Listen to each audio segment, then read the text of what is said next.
दोस्तों, कश्मीर के पहलगाम जो घटना हुई, वो तो आपको मालूम ही होगी कि कैसे घूमने आए लोगों को आतंकवादियों ने धर्म पूछकर उनकी जान ले ली। हमारे देश के लोगों के लिए बहुत दुख की बात है। वर्दी पहने हुए दो तीन लोग टहल रहे थे। उनके हाथों में हथियार थे। इसी बीच में घूमने आए टूरिस्ट के पास उसी वक्त एक आतंकवादी आता है और पूछता है, तुम हिंदू हो या मुस्लिम? यह देखकर वो हैरान हो जाता है। सोचने पर मजबूर होता है कि कैसी बातें कर रहे हो। अपना काम करो, यहां से जाओ। जब यह बात उस व्यक्ति ने जो घूमने गए आदमी ने कहा है, उस वर्दी वाले से यह बात कही। वर्दी वाले ने कहा कि कुछ तो सुना दो, कुछ इस्लामिक आयत वगैरह जो याद हो वो सुना दो। उसने फिर से हैरानी से देखा उस व्यक्ति को कि आखिरकार यह किस तरह की बातें कर रहा है, और उसने उसको इग्नोर किया और वो कश्मीर के सुंदर नज़ारा को देखने में मग्न हो जाता है। लेकिन तीसरी बार फिर से एक आवाज आती है कि नाम तो बता, नाम क्या है? जैसे ही उस व्यक्ति ने अपना नाम बताया कि मेरा नाम शुभम द्विवेदी है। बताओ, इतना कहना था कि उधर से तड़ात गोलियां चलने लगती हैं, और जैसे ही गोली चलती है शुभम द्विवेदी जमीन पर गिर जाता है। उसकी गोली लगकर मौत हो जाती है। अब उसकी पत्नी जोर जोर से चीख रही थी, चिल्ला रही थी। वो कह रही थी कि तुमने इनको मार दिया है, अब मुझे भी मार डालो। मैं ही क्या, अब जी करके करूंगी। जैसे ही यह बात कही जाती है, उस व्यक्ति को बिल्कुल भी जरा सी भी दया नहीं आती है। वह ना ही घबराता है ना ही डरता है। वह कहता है कि जाकर अपने मोदी सरकार से कह देना कि हमने इसको मार दिया है। उनके ही देश में घुसकर जैसे ही यह बात कही जाती है, उसके बाद उस महिला का रो रो कर बुरा हाल हो जाता है। इन गोलियों की तरतराहट की आवाज वहां पर बहुत बड़ी संख्या में लोग होते हैं, जैसे सुन रहे थे, अपनी जान बचाने के लिए इधर से उधर भागने की कोशिश कर रहे थे। लेकिन गोलियों की जद में जो आ रहा था वो मर रहा था, लेकिन नाम पूछ रहे थे। जो सच्ची घटना मैं आपको सुनाने जा रहा हूं, यह सच्ची घटना है जम्मू कश्मीर के जिला अनंतनाग का एक गांव लगता है पहलगांव। दरअसल यह पहलगांव की सच्ची घटना है। उत्तर प्रदेश के जिला कानपुर का एक थाना लगता है। महाराजगंज और महाराजगंज के थाना क्षेत्र का एक जगह लगती है हाथीपुर। यहां सीमेंट का कारोबारी एक लड़का, जिसका नाम होता है शुभम द्विवेदी, जिसकी अभी हाल ही में शादी हुई थी 12 फरवरी 2025 को। शादी के बाद अपनी पत्नी से कहता है कि कहीं घूमने का प्रोग्राम बनाते हैं। इसी बीच में जब बात घूमने फिरने की आती है, तो परिवार के बाकी सदस्यों से भी कहा जाता है कि चलो कहीं घूमने के लिए चलते हैं, सैर सपाटे के लिए चलते हैं। इसी तरह से घर के परिवार के सदस्यों ने अपना अपना नाम अंकित कराना शुरू कर दिया। देखते ही देखते संख्या 9 हो जाती है। परिवार के 9 लोग तैयार हो जाते हैं कि चलो घूमने के लिए चलते हैं। अभी परिवार के लोग जब 9 संख्या हो जाती है, 16 अप्रैल 2025 को जम्मू के श्रीनगर में पहुंच जाते हैं। श्रीनगर में जाने के बाद वहां ठहरते हैं और यहां से अलग अलग इलाकों की तरफ वो रुख करते हैं। परिवार के 9 सदस्य होते हैं। पहले जाते हैं सोनमर्ग, इसके बाद जाते हैं गुलमर्ग, और वह इधर उधर घूमते थे, आकर अपने कमरे पर आराम करने लगते थे। अब ये 22 अप्रैल 2025 की बात है। पहलगाम की तरफ रुख करते हैं। दरअसल इसको मिनी स्विट्जरलैंड भी कहा जाता है। परिवार के सदस्य जब वहां जा रहे थे, जैसे ही वहां पहुंचते हैं, वहां जाने के बाद अब यह शुभम अपनी पत्नी के साथ ही चचेरा भाई और उसकी पत्नी भी होती है। ये 4 सदस्य ऐसे होते हैं जो चले जाते हैं और 5 सदस्य ऐसे होते हैं जो रुक जाते हैं। दरअसल पहले गांव के जब पहुंचते हैं, वहां पर एक बेसन घाटी है। बेसन घाटी में लगभग 8 से 10 किलोमीटर घोड़े करने पड़ते हैं। घोड़े वाले जैसे जैसे वो दाम मांगते हैं, उस हिसाब से बातचीत करने के बाद जैसे भी बात सेटलमेंट होता है, और सेटलमेंट होने के बाद उस पे लोग बैठते हैं, और लगभग 8 से 10 किलोमीटर का ये सफर होता है। पहाड़ियों में इधर से उधर होते हुए ये पहुंचते रहते हैं। उसी तरह से सैलानी यहाँ पर आते हैं, घोड़ों का मोल करते हैं। बहुत कम संख्या में ऐसे लोग होते हैं जो पैदल सफर कर पाते हैं, क्योंकि चढ़ाई ऊंचाई ही कुछ ऐसी है। घोड़े तो आराम से चले जाते हैं, या फिर जिनको आदत होती है वह आराम से चले जाते हैं। परिवार के 5 सदस्य जो होते हैं, वह कहते हैं कि हम तो ऊपर नहीं जाएंगे, इसलिए आप जाना है तो आप चले जाओ। शुभम द्विवेदी अपनी पत्नी के साथ साथ ही अपना चचेरा भाई और उसकी पत्नी, ये सब चले जाते हैं। वहां जाने के बाद अब ये जो उस ऊपर पहुंचते हैं, तो इनके जो घोड़े वाला है वो कहता है कि साहब, मैं यहाँ आपका इंतजार कर रहा हूँ, आपको एक टिकट लेना है। आगे टिकट लेने के बाद आराम से एक आध घंटे में जितना मन करे उतना घूम के ये इतना खूबसूरत दृश्य है, इतना खूबसूरत नज़ारा है। आप देखते ही कहोगे कि कश्मीर तो जन्नत है। जैसे यह बात शुभम द्विवेदी सुनता है, वो मुस्कुराने लगता है, कह रहा है कि पूरा कश्मीर घूम लिया है। अब यह पहलगाम बचा है, यहाँ की वेस्टर्न घाटी बची है, इसको भी देख लेते हैं। अब वहां पहुंचते हैं। वहां जाने के बाद, क्योंकि आदमी जब चढ़ाई करता है तो लगभग 2 घंटे 3 घंटे का समय लग जाता है। ऐसे में प्यास भी लगने लगती है, ऐसे में भूख भी लगने लगती है। तभी शुभम द्विवेदी ने अपनी पत्नी से कहा कि चलो कुछ खाते हैं। खाने के नाम पर वहां पे या तो मक्का की रोटी या साग मिलता है, या फिर मोस्टली वहां पर लोगों के लिए मैगी मिलती है। 2 मिनट में मैगी तैयार करते हैं और जो पर्यटक होते हैं उनको दे देते हैं। जैसे शुभम द्विवेदी के हाथ में ये मैगी आती है, मैगी खाने खाने के लिए वो तैयारी कर रहा था। इतने ही 3 वर्दी वाले वहां पर पहुंचते हैं, यहां आते हैं। यहां आने के बाद ये बातें उनकी सुन रहे थे, पास में आके खड़े हो जाते हैं। खड़े होते ही कहते हैं शुभम से कि क्या तुम मुसलमान हो? यह बात सुनने के बाद शुभम द्विवेदी को बड़ा अजीब लगता है। वह हैरान हो जाता है, सोच के परेशान हो जाता है कि किस तरह की बातें कर रहा है। बात आगे बढ़ती है। बात आगे जैसे ही बढ़ती है, इसके बाद वो उससे पूछता है कि नाम क्या है। वो एकदम तहस में आकर नाम बताता है कि मेरा नाम शुभम द्विवेदी है। क्या बात है, बस तरतराहट करके गोलियां चलने लगती हैं। शुभम द्विवेदी यहां पर मारे जाते हैं। उनकी पत्नी चीखती चिल्लाती रह जाती हैं। उनको एक संदेश दिया जाता है, और जो संदेश अब सोशल मीडिया पर बहुत तेजी के साथ वायरल हो रहा था। इस तरह की घटना फिर जैसे महाराष्ट्र के पुणे के रहने वाले होते हैं, ये 5 ग्रुप होता है, 5 लोगों का ग्रुप होता है। इसमें पति पत्नी, उनकी बेटी और चाचा एक और सदस्य होते हैं। पांचों के पांच वहां पर मौके पर मौजूद थे।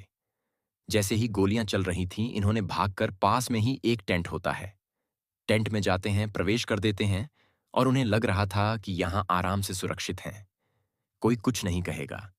लेकिन टेंट के बाहर वहीं पुलिस की वर्दी में पहने हुए वह आतंकवादी जाते हैं और जाकर आवाज लगाते हैं और कहते हैं कि एक जो बुजुर्ग आदमी होता है, जिसकी उम्र लगभग 54 साल के आसपास होती है, नाम उसका संतोष जगदाले होता है।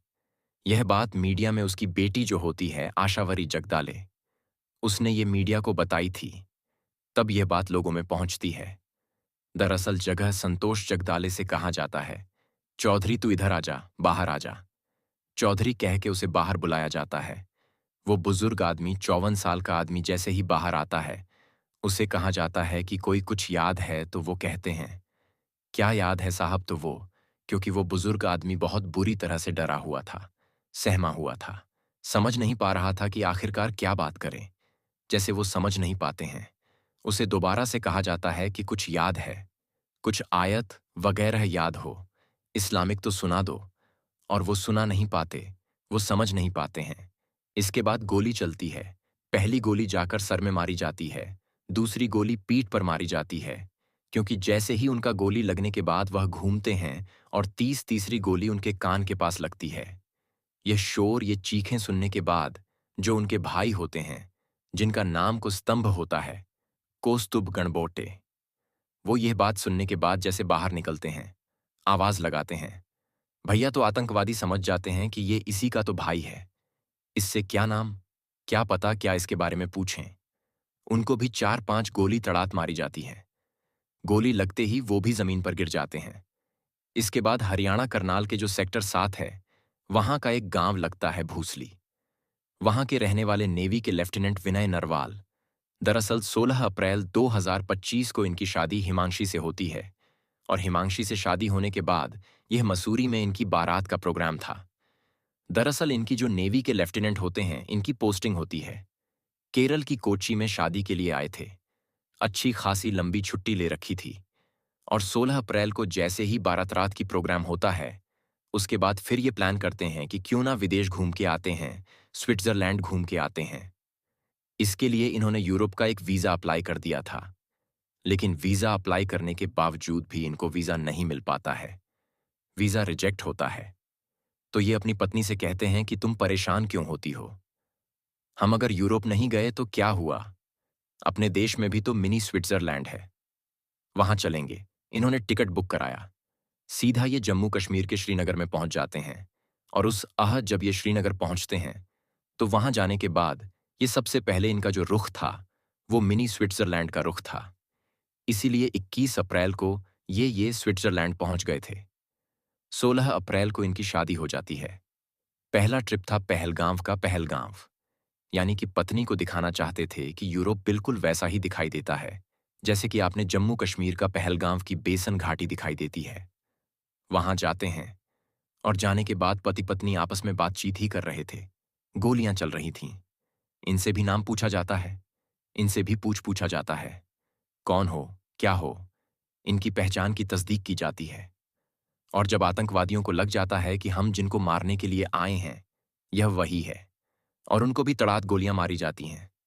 इसके बाद उन्होंने चीखना चिल्लाना शुरू किया उनकी पत्नी ने, और उन्होंने भी यही यही अपील की कि मैं जी के क्या करूंगी। तब भी उन्होंने यही संदेश दिया था कि जाकर मोदी को कह देना, मोदी को बता देना कि हमने कुछ ऐसा कर दिया है। या जो ऑफिसर होता है नेवी का ऑफिसर, या असल में ये कुछ कर पाते, क्योंकि सामने जो आतंकवादी होते हैं वो पुलिस की वर्दी में आए थे। इसलिए कोई समझ ही नहीं पा रहा था कि आखिरकार वजह क्या है, बात क्या है, क्यों गोली चला रहे हैं। बस उनको अपना काम था, वो अपना काम कर रहे थे। यदि वो पुलिस यह पता होता कि उस ऑफिसर को तो हो सकता है कि उनसे मुकाबला करते, लेकिन सामने उनके पास आधुनिक हथियार थे, वो मुकाबला नहीं कर पाते हैं। जैसे ही घर सूचना पहुंचती है, घर वालों का रो रो कर बुरा हाल हो जाता है। 2 मई को बताया जाता है कि इस लेफ्टिनेंट का जन्मदिन मनाया जाता है, लेकिन जन्मदिन के लिए तैयारी चल रही थी। खबर सूचना आती है कि उनकी हत्या कर दी गई है। उसके बाद तो फिर परिवार वालों का रो रो के बुरा हाल हो जाता है। ऐसी ही एक कहानी है इस कहानी में। अनंतनाग जिले के पहले गांव का रहने वाला एक व्यक्ति, जिसका नाम होता है सैयद आदिल हुसैन शाह। दरअसल यह रोज अपने घर से निकलता है। घर से निकलने के बाद वहां पर जहां पर यह सैलानी आकर रुकते हैं, उनके वाहन आकर रुकते हैं। यहां पर बहुत बड़ी तादाद में, बहुत बड़ी संख्या में घोड़े होते हैं। उन घोड़ों को कुछ नौकरों की जरूरत पड़ती है, और सैयद आदिल हुसैन शाह भी ऐसे ही नौकरी करता है किसी के लिए जिसके पास बहुत सारे घोड़े होते हैं। उनके पास जाकर खड़ा हो जाता है। उसका काम है कि सैलानी के पास जाता है, बातचीत करता है और कहता है कि साहब, आपको मैं ऊपर घाटी दिखा के लेके आऊंगा। बहुत ही खूबसूरत है, मिनी स्विट्जरलैंड है। इस तरह के बहुत सारे लुभावनी बातें करके वो मजदूर आदमी रोज घर से निकलता है, और घर से निकलने के बाद एक पर्यटक की तलाश में जाता है, क्योंकि पूरे दिन में एक ही मज पर्यटक को घुमा सकते हैं, क्योंकि वो वहां पर 2-3 घंटे का वहां समय लग जाता है। 2-3 घंटे जाने में और 2-1 घंटे आने में। इसी तरह से सैयद आदिल हुसैन भी निकला था। 20 अप्रैल 2025 के दोपहर के जो समय, उसने अपने एक सैलानी को पकड़ता है, उनके सारे साथ जाता है, और जाने के बाद मौके पर पहुंच जाता है। जैसे ही मौके पर टूरिस्ट को पहुंचाते हैं, तो वहां से लगभग उस मेन गेट जो होता है, उससे लगभग 20 से 30 मीटर या 50 मीटर के आसपास पहले ही वह घोड़े रुक जाते हैं। उसके बाद वो अपने उस टूरिस्ट का इंतजार करते रहते हैं। टूरिस्ट को एकदम भगवान की तरह मानते हैं, क्योंकि वहां उनसे पैसे मिलते हैं, से इनकम होती है। लेकिन बातचीत जब होती है इस 8 या 10 किलोमीटर के सफर में, तो आदिल जैसे ना जाने कितने लोगों की दोस्ती हो जाती है उस टूरिस्ट से। और बातचीत करते करते जब अंदर जाते हैं तो कहते हैं कि साहब, मैं भी आपके साथ चलता हूं, मैं भी आपके कुछ फोटो वोटो खींच लूंगा। और यह सिर्फ इसलिए करते हैं ताकि टूरिस्ट खुश होकर उसे इनाम दे सके। जैसे इनाम की आय एवज में ये आदिल आदिल जो होता है, आदिल हुसैन शाह, ये भी पहुंच जाता है। वहां जाने के बाद जब गोलियां चल रही थीं, उस गोली में यह भी उसकी जद में आ जाता है, और आतंकवादी इसको भी मार गिराते हैं। जैसे ही इसकी मौत की, उसकी हत्या की खबर उसके परिवार वालों तक पहुंचती है, तो परिवार वालों का रो रो कर बुरा हाल हो जाता है, क्योंकि यह जो मजदूर है, यह अपने परिवार में पूरे परिवार का भरण पोषण करने के लिए इकलौता कमाने वाला था। अब परिवार के लोग यह रो रो के कह रहे हैं कि हमारा कौन देखेगा, कौन इसका भरण पोषण करेगा।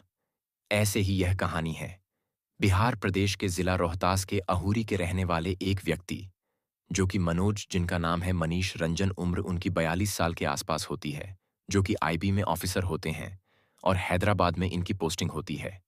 इनकी पत्नी, जिनका नाम जया मिश्रा होता है, वो कहती हैं कि कहीं घूमने के लिए चलते हैं। बच्चे काफी दिनों से कह रहे हैं।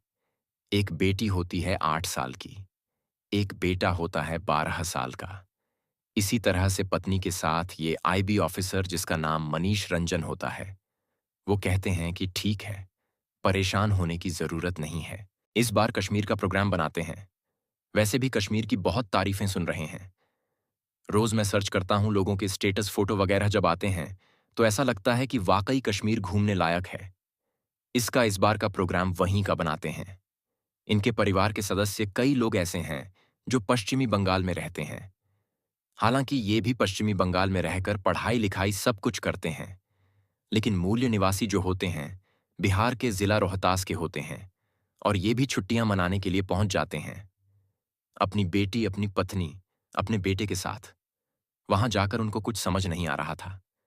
जब गोलियां चल रही थीं, गोली चलने के दौरान कई गोली इनको भी पूछकर, इनका नाम पता वगैरह पूछ के कि आखिरकार तुम कौन हो, क्या ये सुना सकते हो, कुछ जानकारी दे सकते हो। जानकारी दे नहीं पाए जो आतंकवादी पूछ रहे थे और इनको भी गोलियों का शिकार होना पड़ा।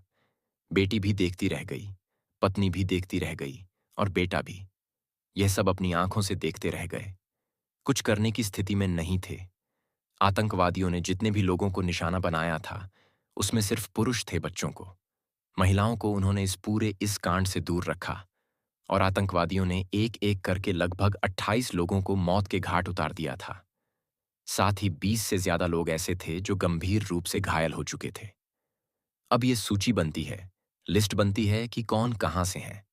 तो उत्तर प्रदेश, गुजरात, महाराष्ट्र, मध्य प्रदेश, पश्चिमी बंगाल, तमिलनाडु, ओसा के पर्यटक बताए जा रहे थे।